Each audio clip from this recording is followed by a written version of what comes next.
ஆண்டவர் இயேசுவில் அன்புக்குரியவர்களே, மரியன்னையின் இனிய திருப்பெயரில் உங்களை அன்போடு வாழ்த்துகின்றேன்.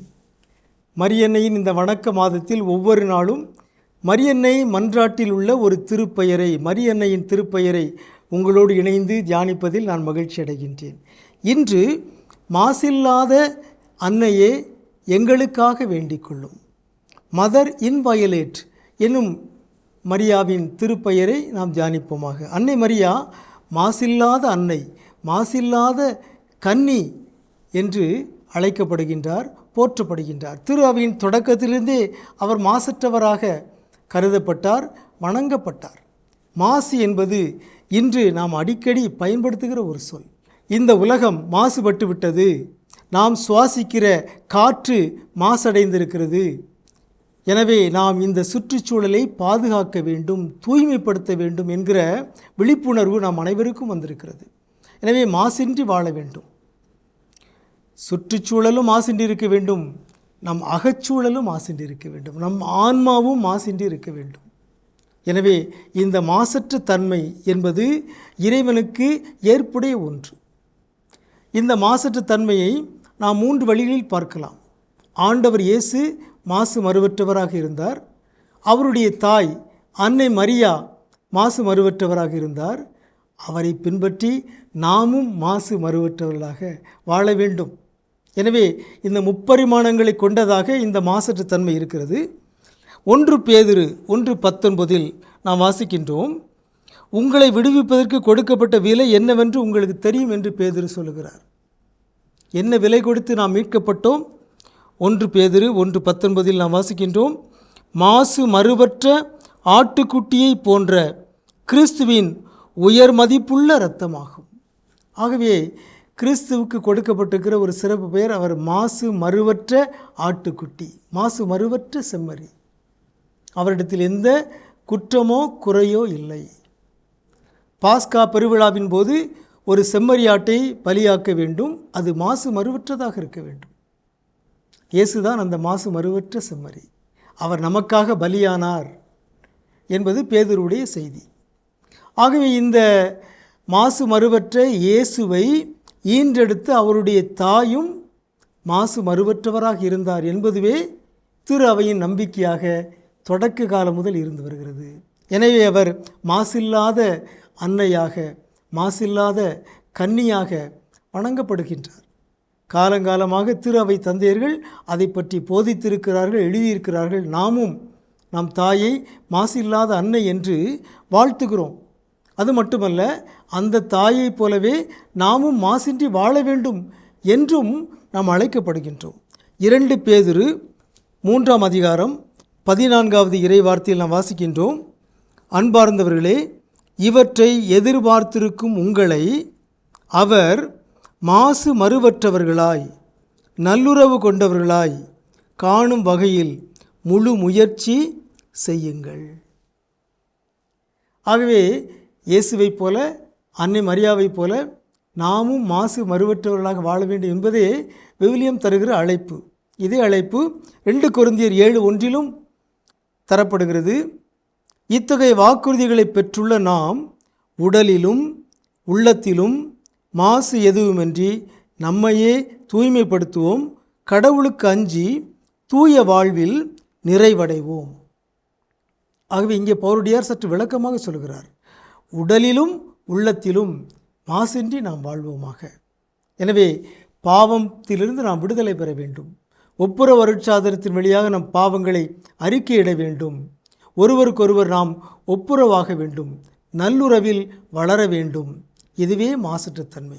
இவ்வாறு குழந்தைகள் மாசற்றவர்களாக இருக்கிறார்களோ அவர்களைப் போலவே நாமும் குழந்தைகளைப் போல மாறி மாசற்றவர்களாக வாழ்ந்து அன்னை மரியாவின் அன்பு பிள்ளைகளாக, அன்னை மரியாவின் சாட்சிகளாக வாழ்வோமாக. மாசில்லாத அன்னையே எங்களுக்காக வேண்டிக் கொள்ளும். அன்னையைப் போல நாமும் மாசின்றி வாழ முயற்சி செய்வோமாக. உங்களுக்கு அமைதி உரித்தாக.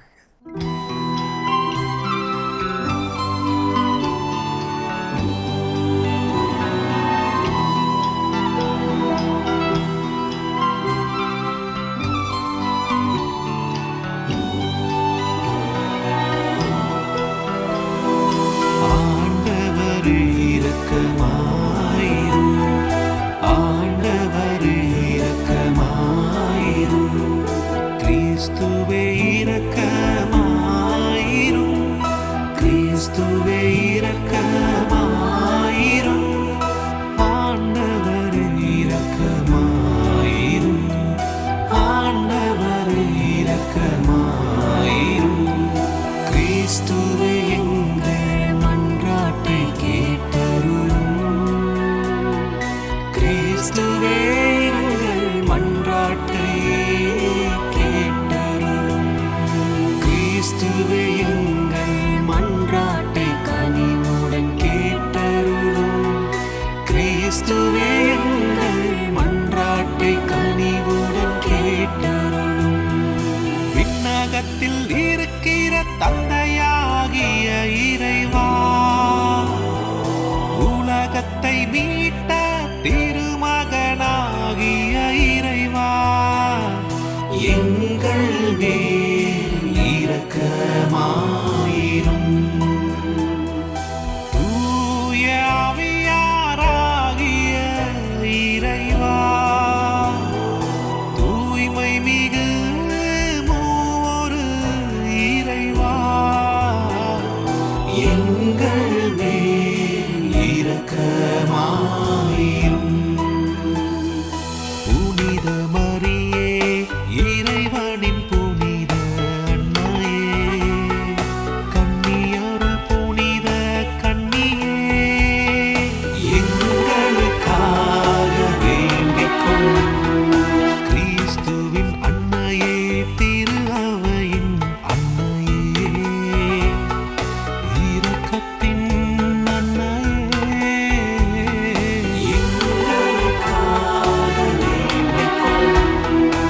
இறையருளின் அன்னையே, எதிர்நோக்கின் அன்னையே, தூய்மை மிகு அன்னையே, எங்களுக்காக வேண்டிக் கொள்ளும். கண்ணிமை குன்றா அன்னையே, மாசில்லாத அன்னையே, பாவக்கரையில்லா அன்னையே, எங்களுக்காக வேண்டிக் கொள்ளும்.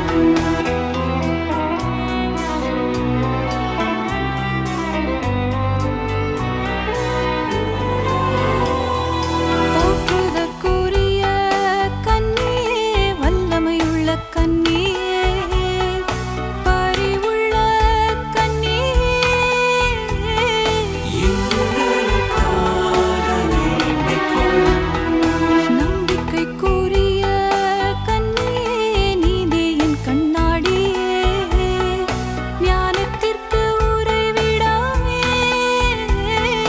எங்களுக்காக வேண்டிக் கொள்ளும். எங்கள் மகிழ்ச்சியின் காரணமே, ஞானம் நிறைந்த பாத்திரமே, மாட்சிக்குரிய பாத்திரமே,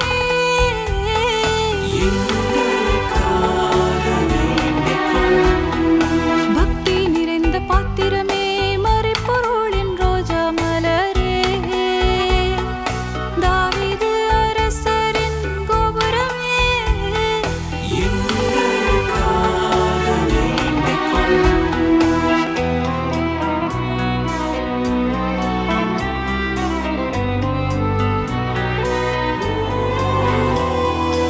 உலகின் பாவங்களை போக்கும் இறைவனின் செம்மறியே, எங்கள் பாவங்களை பொறுத்தருளும்.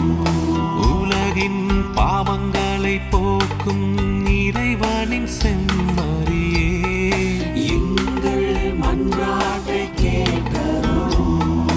உலகின் பாவங்களை போக்கும் இறைவனின் செம்மறியே, எங்கள் மேல் இரக்கமாயிரும்.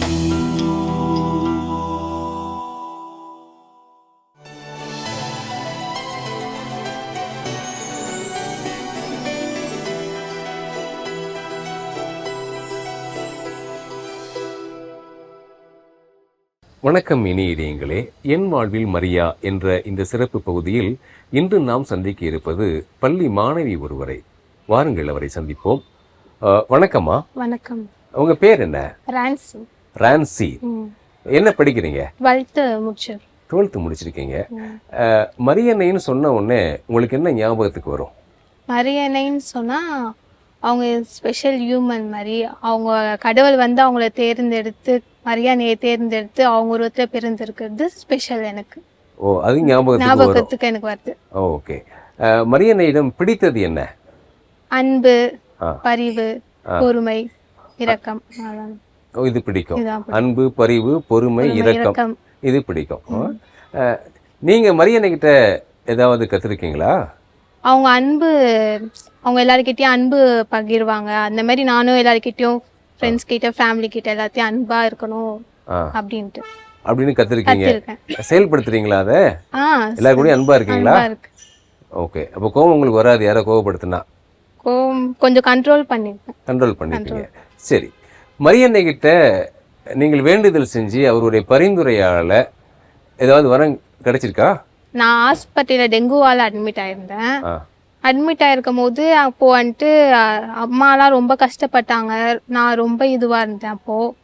அப்போது எங்கள் ஆச்சி மாதாம்மா கிட்ட வேண்டி அவங்க நிறையா இது செஞ்சாங்க.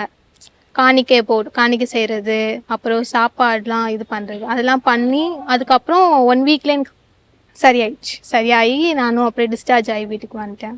மரியன்னை கிட்ட வேண்டுதல் செஞ்சனால எனக்கு குணமாயிடுச்சு. டெங்கு குணமாயிடுச்சு. டெங்கு போயிடுச்சு. ஓகே. நீங்க ப்ரேயர் பண்றீங்களா? பண்ணேன். என்ன ப்ரேயர் பண்றீங்க? எனக்கு அந்த சாட்டர்டே ஆனா ஒரு மாதா நாள் அப்படின்னு சொல்லிட்டு வீட்டுல பாட்டுலாம் போட்டு க்ளீன் பண்ணி மாதாக்கு கேண்டில் ஏற்றி ஜபம் சொல்லி பரலோகத்துல எங்களை அதெல்லாம் சொல்லிட்டு தான் ஸ்டார்ட் பண்ணுவேன். ரோசரி சொல்லுவீங்களாம்மா? சொல்லுவீங்க. குடும்பத்துல சேர்ந்து உட்கார்ந்து குடும்ப ஜபம்லாம் சொல்லுவீங்களா? குடும்பம் ஜபம் எப்பவுமே நைட்டு ஜெபிப்போம். நான் தனியா சர்ச்சுக்கெல்லாம் அப்பப்ப போயிட்டு அப்ப மாதாமா கிட்ட எப்பவுமே மாதாமா போனாலே எப்பவுமே பூசை முடிஞ்சோடனே மாதாமா கிட்ட போயிட்டு வர பழக்கம் எனக்கு இருக்கு. அங்க போயிட்டு மாதாமா சிறுபத்தை முத்தம் செஞ்சுட்டு வர்றது அந்த மாதிரி. உங்களுடைய தோழிகள்கிட்ட பள்ளியில மரியன்னை பத்தி பேசிருக்கீங்களா? நான் படிச்ச ஸ்கூல்லே லூர்து மாதா கோயில் தான். அதனால அப்பப்ப எங்க ஸ்கூல்ல இருந்தே சர்ச்சுக்கு இந்து கிறிஸ்டின்லாம் பார்க்க மாட்டாங்க, எல்லாரையும் கூட்டிட்டு போயிட்டு சர்ச்ல ப்ரேயர் பண்ணி, அதுல நான் வந்து கிறிஸ்டின்னால நான் நிறைய பேர்கிட்ட சொல்லியிருக்கேன் எங்க மாதா அற்புதம் பண்ணிருக்காங்க அப்படின்னு சொல்லிட்டு அதெல்லாம் நிறைய சொல்லியிருக்கேன். ஓ, மாதாவுடைய அற்புதத்தை பத்தி தோழிகள்கிட்ட சொல்லியிருக்கீங்க. சரிம்மா. ஓகே நான்சி, நன்றி. மரியன்னை பற்றி உங்களது வாழ்க்கையில் உள்ள அனுபவங்களை எங்களோடு பகிர்ந்து கொண்டமைக்காக இனிய இதயங்கள் சார்பில் மீண்டும் உங்களுக்கு ஒரு நன்றியை தெரிவித்துக் கொள்கின்றோம். இனிய இதயங்களே, என் வாழ்வில் மரியா என்ற இந்த சிறப்பு பகுதியில் மாணவி ரான்சி அவர்களை சந்தித்தோம். அவரது அனுபவங்களை நாம் கேட்டு தெரிந்து கொண்டோம்.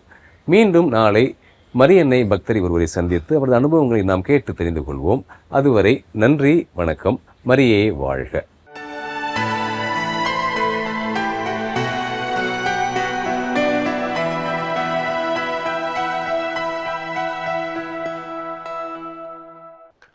மாதா தொலைக்காட்சியினுடைய அன்பு நேயர்களே, உங்கள் அனைவருக்கும் எனது அன்பு கலந்த வணக்கம்.